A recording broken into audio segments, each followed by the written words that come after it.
Okay, we talked about yesterday how whenever you have terms with multiple, expression with parentheses, with multiple terms inside and an exponent outside, and it looks like it's difficult to expand, then we want to rely on chain rule. And chain rule is where we can separate outside and inside portions, and that makes it easier for us to find a derivative rather than having to deal with problems that we can't expand or problems that will take too long to expand.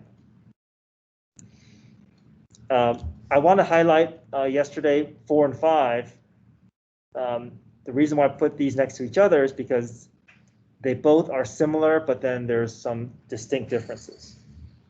And the distinct difference is that with 4, if you look at the location of the parentheses versus 5, it's in a slightly different location, right? We talked about how both of these problems require quotient rule because there's numerator and denominator. They both involve chain rule because you have terms inside with exponent outside. But the order that we apply chain rule and quotient rule is different. And the distinction is you want to apply the rule that affects a larger portion of the problem first. And the way you can tell is you look at the location of the parentheses. If the parentheses is over the entire problem, like example 4, that means chain rule is going to affect a larger portion than the other rule. So we know chain rule is going to come first. And once you're inside chain rule, then you can handle the other rule, which in this case is quotient rule. Right, chain rule first, and then the quotient portion. However, with 5, the difference is that the parentheses is obviously indicating chain rule, but the parentheses is not over the entire problem. There's a larger rule at play, and that larger rule is quotient rule. So that tells us quotient rule is going to come first, and within quotient rule, we have a little bit of a chain that we take care of when we get to it. But it's only when we get to this denominator portion. So we did f prime g minus f g prime. When we got to g prime, we realized that there's a chain rule required here. So chain rule requires us to indicate or identify the outside and inside portion, and then we take turns with their derivatives. Outside's derivative, we do power rule, 1/2 parentheses, so negative 1/2. Inside's derivative becomes 2x. So here's the derivative.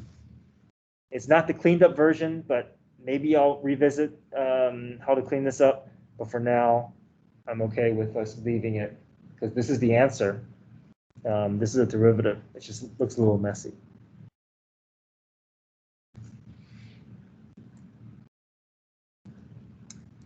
Okay, any questions?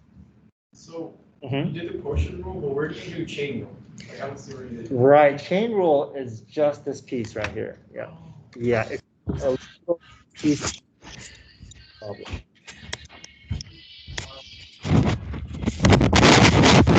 All right, hold on. You can leave it in this form, but yeah, chain rule is just this portion here.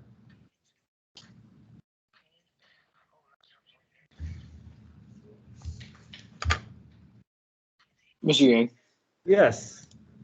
For number 4, how do you know not to use quotient rule and to just expand it?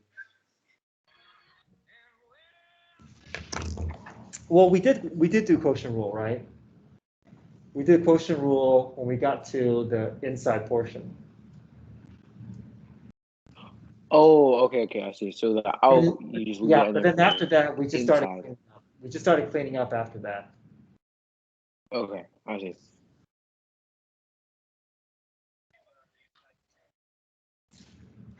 Okay, any questions with chain rule?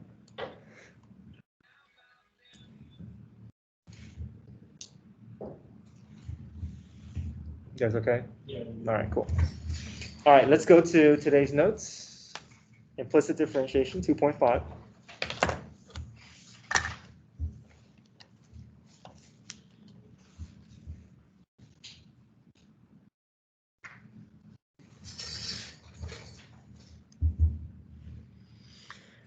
All right, so implicit differentiation. Let's start off with something that we have been working with. And what we've been doing so far have been what we call explicit equations. And these are where x's and y's are nicely separated on different sides of the equation. And let me rewrite this. It's kind of hard to see.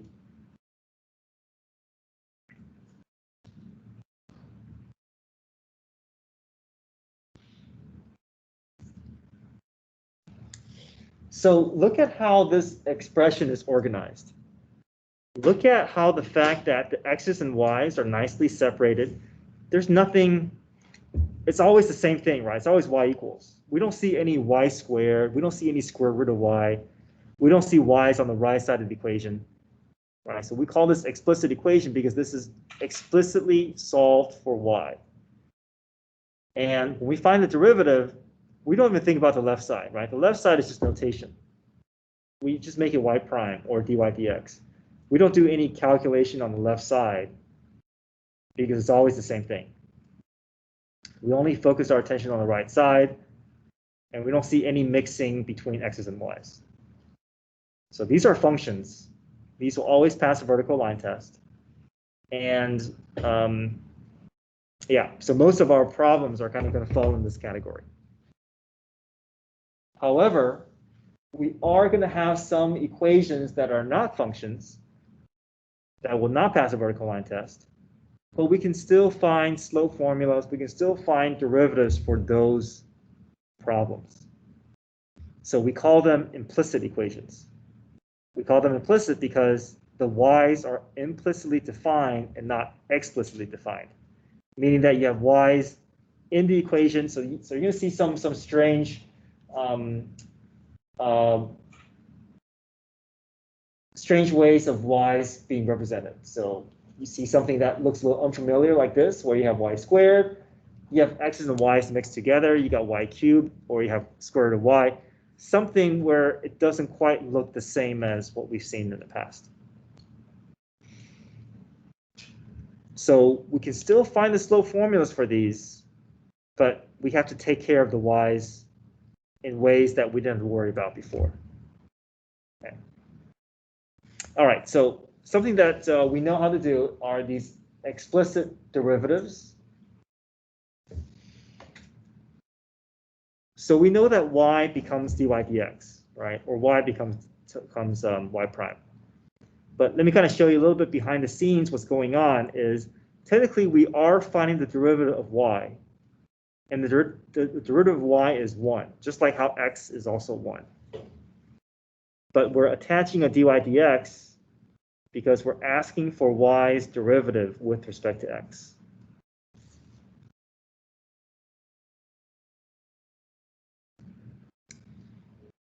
The right side is just power rule. 3x squared becomes 6x. 9x cubed becomes 27x squared. And then what happens to the 5? 0. And here is my derivative.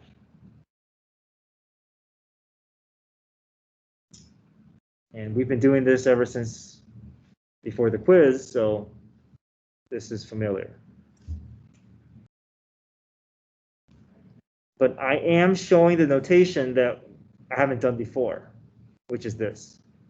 So technically what's going on, even though we always just do from y to dy dx, technically the y's derivative is becoming 1, and then we're attaching a dy dx because we're finding the derivative of y with respect to x.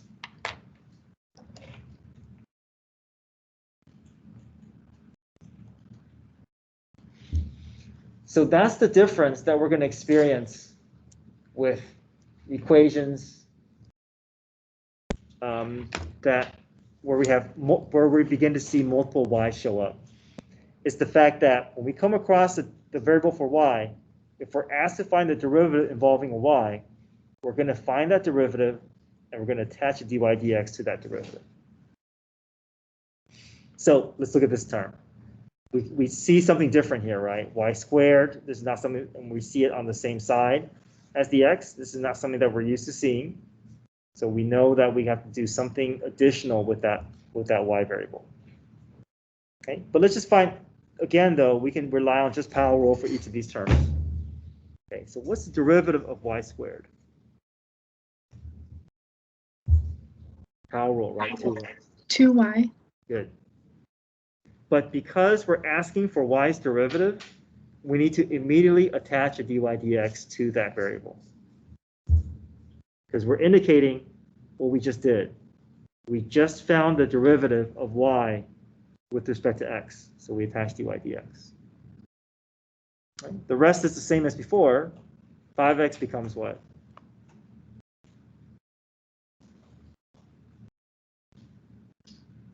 Just minus 5. Okay.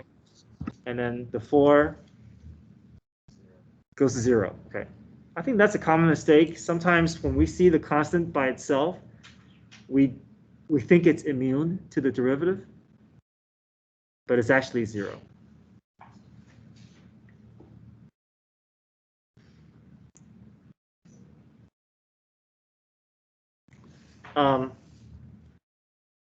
So we found the derivative, but there's still a little bit more work to be done because we need to solve for dy dx. So algebraically, we need to move some things around so we can get dy dx by itself. Before, we never have to worry about it because y is already by itself, so dy dx is naturally just going to be by itself. But if your y's is mixed into the equation, after you find the derivative, we do need to kind of do a little bit of rearranging to make it where dy dx is by itself. So I can add 5 to both sides, divide both sides by 2y, and that will help me get down to solving for dy dx.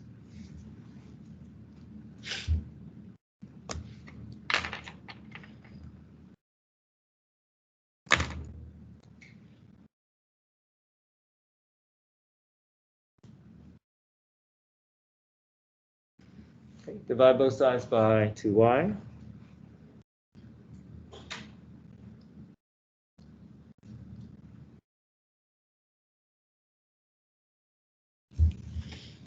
So we're not used to seeing a derivative with a y involved. But the reason why we need y's for our derivatives is because our graph may no longer pass a vertical line test. So it needs more information so that it knows which order pair you're talking about so that it can actually give you the correct slope for that point. Mr. Yang. Yes. So, like, why did you replace y with the dy dx on the first one and then, like, keep the y and the dy dx on the second one? That's a good question. Okay. So we're doing the same process here, but we're getting some different results. So here's what we need to do. We need to find the derivative of each of these variables first, and then we attach dy dx. So let me ask you, what is the derivative of y? 1. 1. Okay. But we attach dy dx because we're asking for y's derivative. So same thing here. The derivative of y squared is 2y. And then we realize that we're asking for y's derivative, so we also need to attach dy dx. Okay. Got it. Thank you. Yeah, good question, though, because, yeah. And that is going to help kind of help us figure out when we need to attach dy dx. And just because the y's disappear doesn't mean that we're going to leave dy dx out. Okay, but we're going to do a few more examples, and hopefully that will clear up some of your confusions if you have any right now. Good, though. Any other questions for now? All right, let's look at example 1. So if you look at example 1, we're finding the derivative. Notice you have, it doesn't quite look like a function that we're used to, right? We have some additional things to worry about with the y's. However, this is simple enough where we can just do power rule for each term. So let's just go down term by term and find the derivative of each. Okay, so let's start off with x squared. What's x squared's derivative? Okay. And we don't do anything special with x's, right? If you see an x, you're just going to do it the same way that you've done in the past. We don't need to attach anything for the x's. Okay, next term. 6y squared. Yeah. Anything else we need to put down? dy dx, yeah. We're asking for y's derivative, so we need that dy dx there. Okay, good. Next term, 4y. Plus 4. Yeah, we also need dy dx. Good.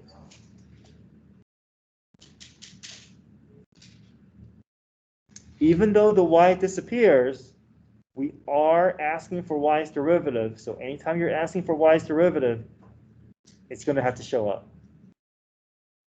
Okay, equals 0, right? The 2 is not immune, also being affected, 0. Okay, any questions here?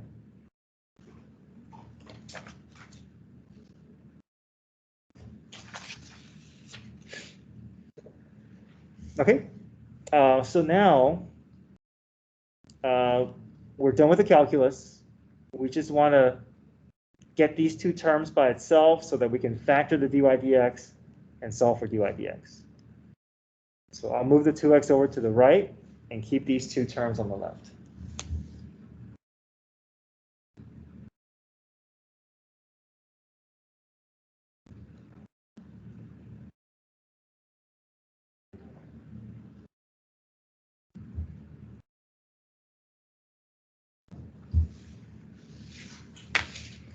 Now, you may be seeing GCF more than just dy dx, but we only care about getting the dy dx out. So don't worry about the other factors. Just factor the dy dx out.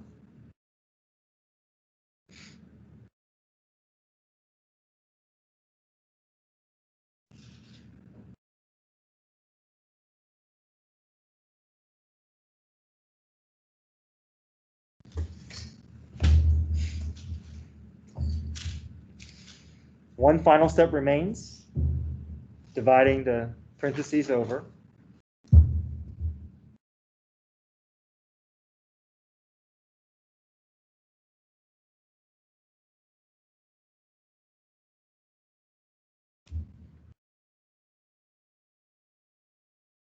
Our slope formula are a little bit more involved because it's not a function. So the derivative needs a bit more information so that it knows which order pair you're talking about. But it does the same thing as other derivatives. All it does is you give it an order pair. In return, it's going to give you a number, and that number is going to describe how steep a point is on this graph. This is fine. You could clean up a little bit. You could factor out a 2 from the bottom, but not required.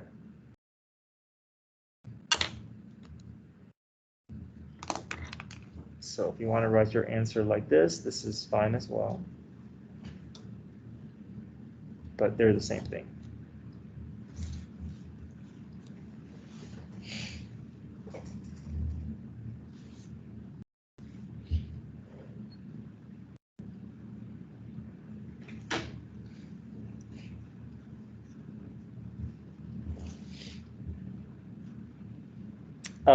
If it was free response, let's say on the AP exam or on my test, this is perfectly fine.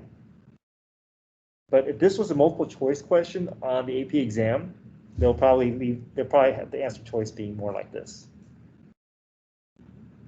So I just want to give you a heads up there.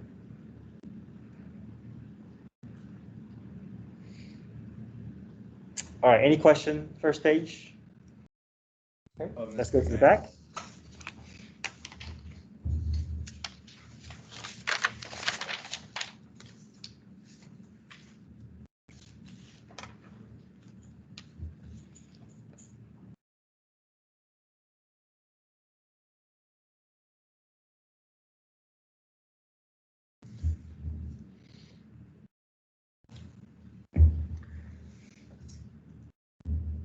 So first thing I notice is I see y's all over the place. I know I got to deal with some dy dx's along the way. but there's something else that we need to be aware of. Like the y is attached to the x. Okay. And what does that mean? What method is involved besides just power rule? Product. Good. Product rule. Product rule. Okay. You see how the x and y are separate, right? This is not just one term. These are two separate terms. They're being multiplied together. We got to involve product rule.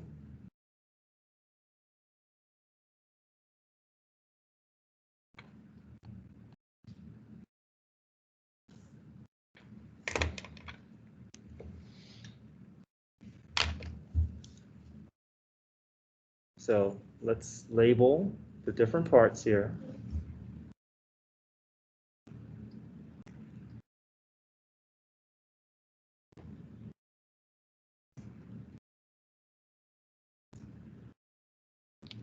So all this is just to take care of this. These other two we can save for power rule, but we'll take care of the first term first. All right, so let's go down piece by piece here. 3x becomes 3. 3. Good, 3. G function, no changes, right? Just y cubed. F function, no changes. Copy it down exactly as you see it. All right, G prime. 3y squared. Okay, is that it? You have to attach the dy over dx. Good, because we're asking for y's derivative, right? There's a G prime there. G prime involves y, so we gotta have dy dx. Good. Any questions before we move on?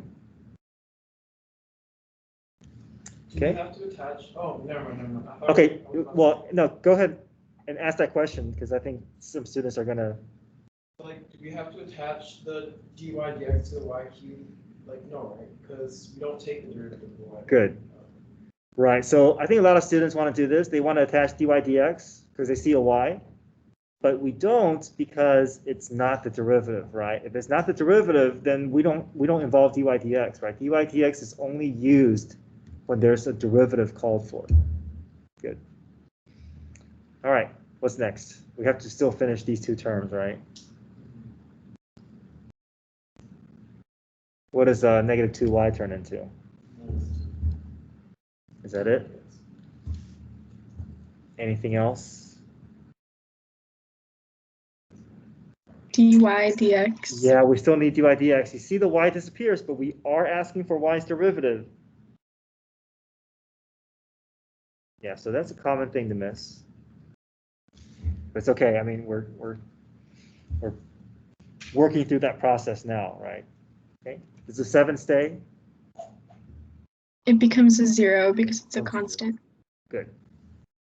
So common mistakes here is forgetting to put dy dx when the y's disappear, and then forgetting to find the derivative of a constant, and accidentally leaving the 7 there.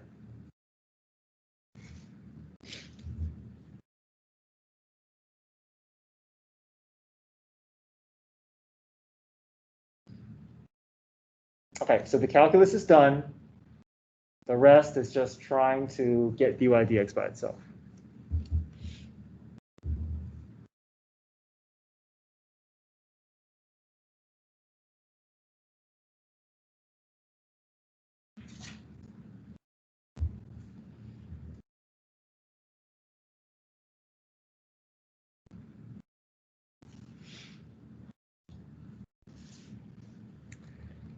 I want to leave my dy dx terms on the left, so I can factor dy dx out. So I'm going to move this 3y cubed to the right side.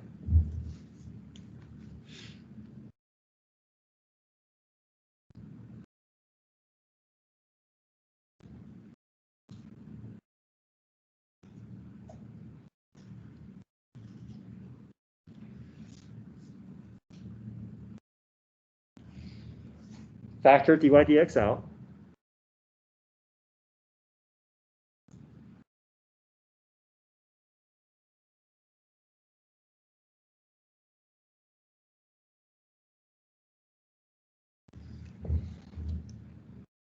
And then we can divide the parentheses over.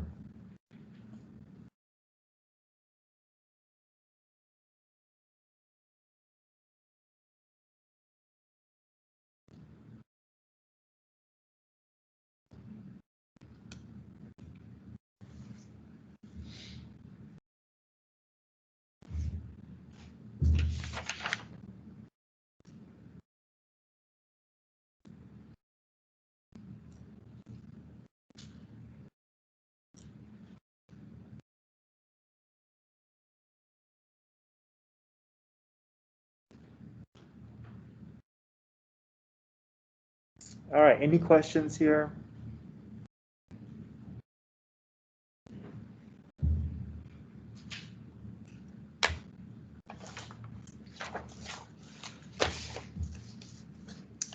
If you guys can write this down here. Sometimes we can kind of lose track as to when or how many dy dx is going to show up along the way. So maybe this can help here. It's by counting the number of y's or the instances of y's in the original equation, because that is how many dy dx is going to show up on the derivative side of things. So notice how I have two instances of y's in my original equation. So that means with my derivative step, I should be expecting two dy dx's. So that may kind of help you keep track of, because sometimes it's so easy to lose track. Wait, where do I put the dy dx? Or did I account for all the dy dx? Or did I put too many dy dx?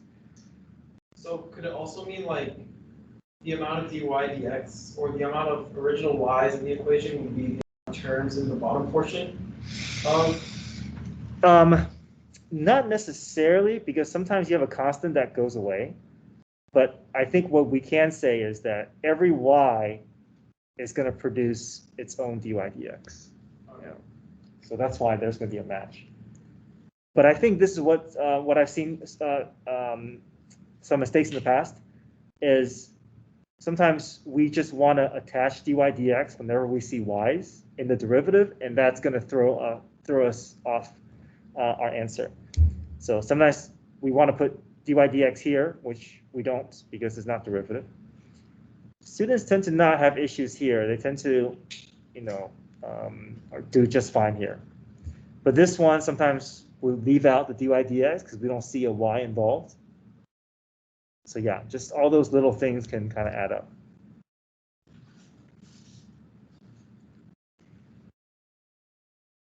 And then another mistake, I guess this is the most common one that I didn't point out, is not recognizing that there's product rule involved, and they just want to find these derivatives separately, and just making it 3x becomes 3, y cubed becomes 3y squared dy dx, and that's my derivative. Okay, so we can't do that. That is, actually, I didn't bring that up. That's the most common mistake. Not recognizing the need for product rule, and then just finding their derivatives separately and just putting multiplication in between.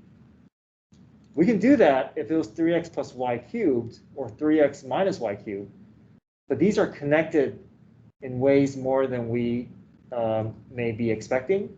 So we got to go through product rule. We can't just find each of their derivatives and put a multiplication in between. It's not going to be the same thing.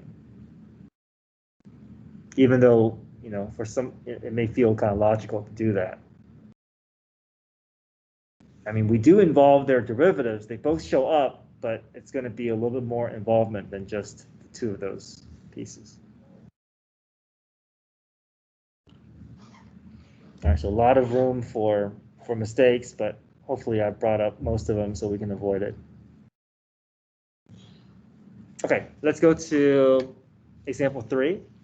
So example 3 is kind of a preview into the next section. It's the fact that we have a different independent variable now.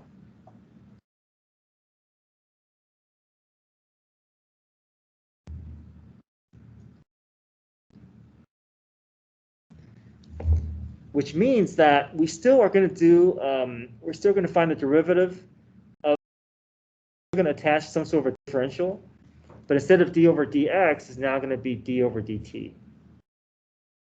Before, x was the independent variable, so that's why we had all these d over dx's all over the place. But now, if we all of a sudden change the independent variable to be time, where everything is moving with respect to time, then our d over dx is going to change. So if it says differentiate y squared equals 5x, we still find the derivative, but we're going to attach a d over dt now for each of those variables. So you solve it the same way. Yep, same way. So let's go through that process. Y squared, what do you think y squared will be? 2y times what? Yep, but we're going to specify the variable that we're dealing with, so we'll say dy dt. Yeah, so I left that variable out because it depends on what variable we're working with. Okay, how about 5x? 5x becomes 5. But would it be dx? good, dx dt, because we're asking for x's derivative with respect to time. All right, so that's it. I mean, that's just a preview into 2.6, which is related rates. Related rates is going to feel a lot more word problem-ish. But really, after you get to this point, you're just finding out the different values from the problem and just plugging it in and then just solving for the missing variable. All right, so a little bit of a preview. But I think we have time for one more, so let's do this one here. You have room below, so if you guys can copy this down. And I'm going to have you guys try this, and then I'll follow up after you guys try it.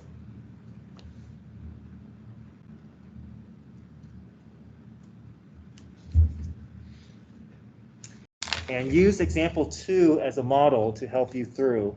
There are 2 little tricky things. So if you don't catch it, it's okay. I mean, but see how far you can get.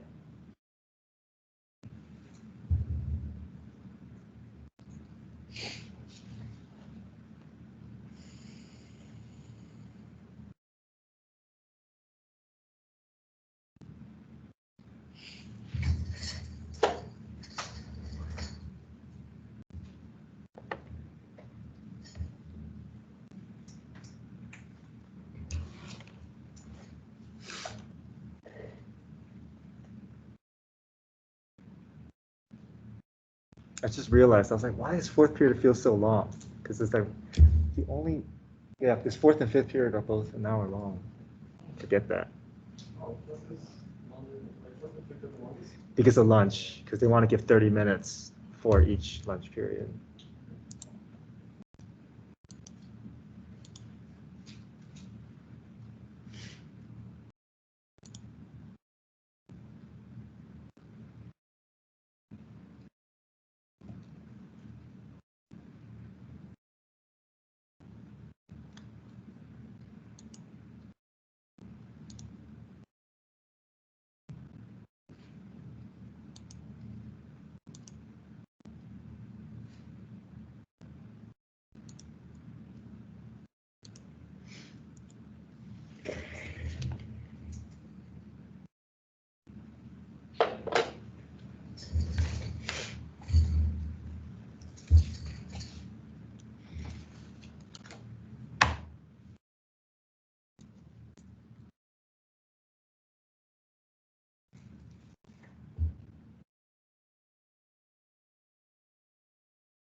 Okay, you guys may not be done, but let's just go through each term and see how far we've gotten. Okay, first thing, 3y squared. What's the derivative there? So 6y times dy over dx. Yeah, we need that dy dx, good. Minus, would be 1 dy dx. okay. Do we need that 1 there? Yeah. It's a negative. Yeah, or we could just leave it as minus dy dx. But I'm glad you said the 1 because even though you may leave it out and be okay, I think this is going to help us later on. So I'll point out what's useful about that 1, even though you could leave it out and be okay. But I'll come back to that. Okay. What's needed next? Product rule. You see anything potentially tricky that we may miss?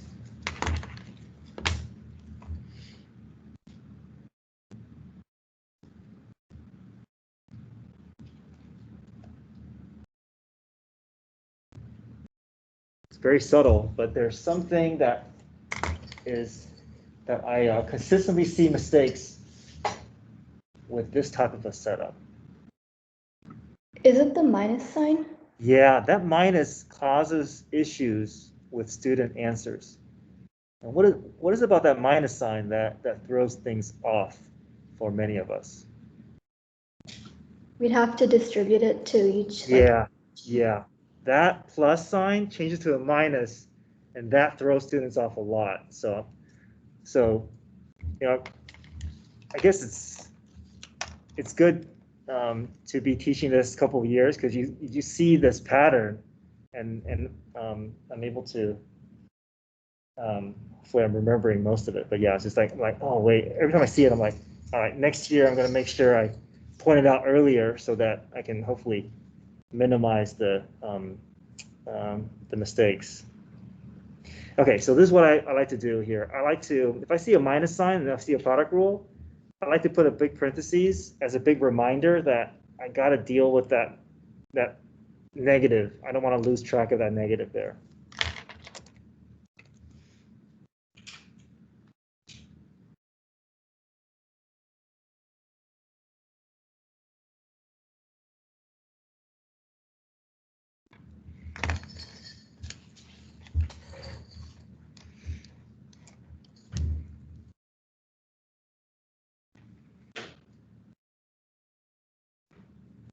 Okay, so we got to build the derivative, right? Using product rule here. Okay, f prime.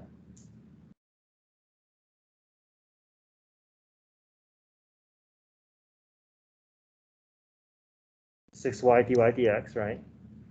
Okay. All right, g function x.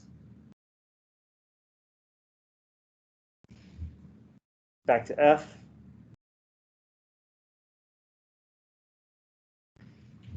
How about g prime?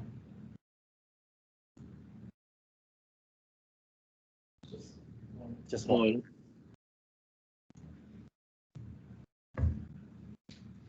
Okay, we can't keep the 5, right? That 5 is going to change.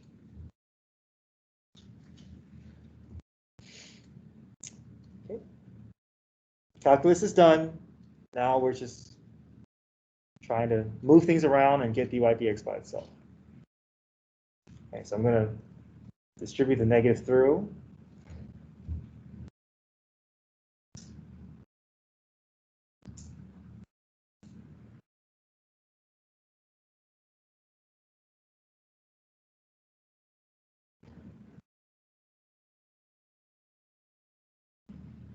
See that negative is going to distribute, it's going to change that plus to a minus here.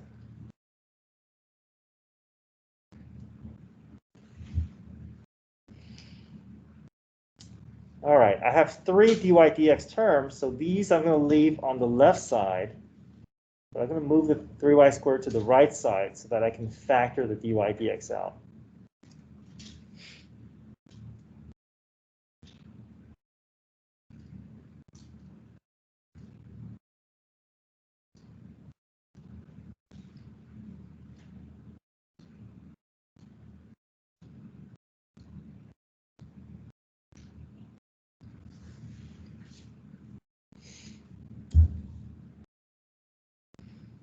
dy dx factors out. And what's left inside? 6y minus 1 minus 6xy.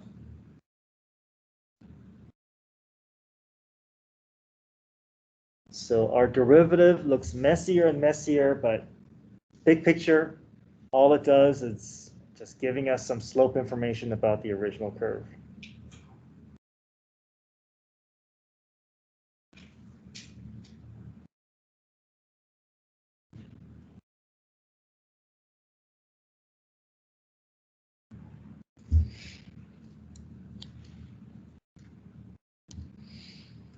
Okay, so take a step back, look at what we've done. Do you have any questions? Is there anything that you want me to clarify?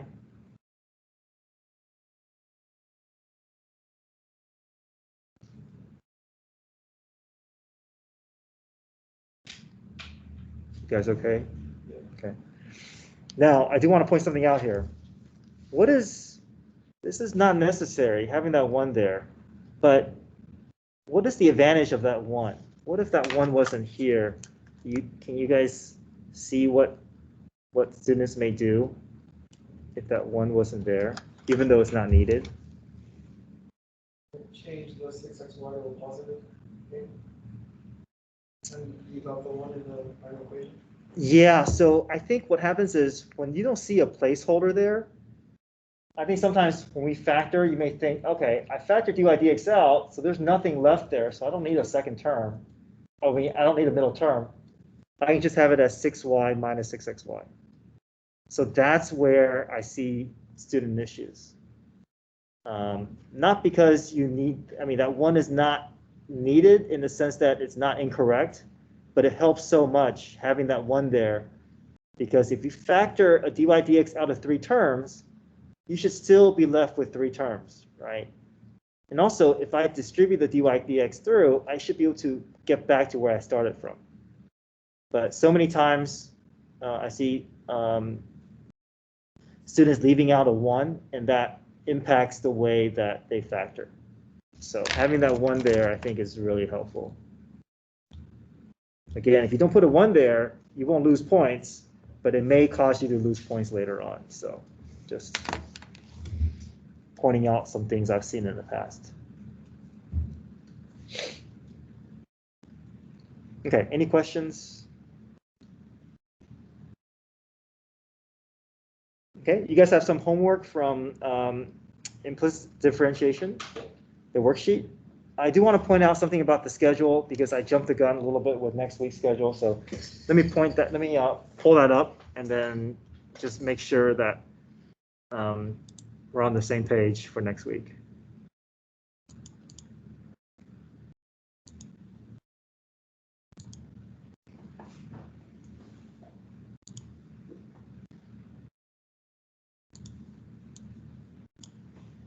Okay, so you guys see the calendar here. This is I've just updated this. This is on my website. So let me talk through this week and talk about the changes for next week. So we just did chain rule and implicit differentiation, right? You guys have some homework from 2.4, 2.5. Tomorrow, asynchronous day, no live classes. Your classwork is due from 2.1 to 2.3. This is a formative grade. If you turn in late, you're fine. So it doesn't have to be tomorrow. Just that's the first due date. And then if you turn in later this week or next week, you'll still get full credit. Okay, so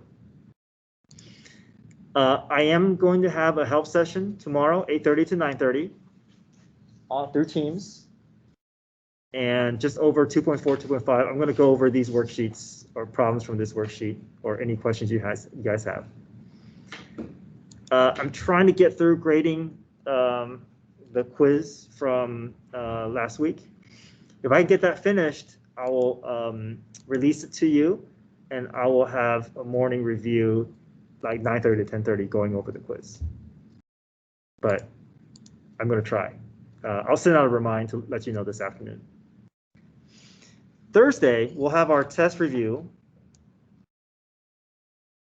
Friday was going to be a second day for test review. We're still going to do a second day of test review. but I'm also gonna start related rates. Okay.